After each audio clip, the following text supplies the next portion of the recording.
If you want to use your Xfinity mobile service without a physical SIM card, an eSIM is the easiest solution. In this video, we're talking about how to activate it. So first off, check your device compatibility and make sure that your phone supports eSIM. Most new iPhones, Samsung Galaxy and Google Pixel devices work. Xfinity eSIM works for new activations or switching from a physical SIM.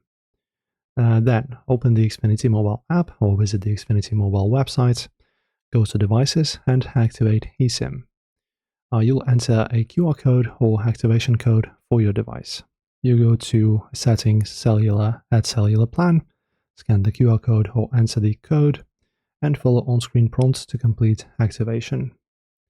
Then, on Android, you go to Settings, Connections, SIM Card Manager, and Add Mobile Plan, or scan the QR code with your camera.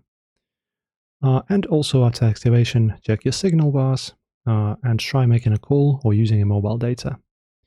And that's it. Now your Xfinity eSIM is active and you can enjoy wireless service without a physical SIM card.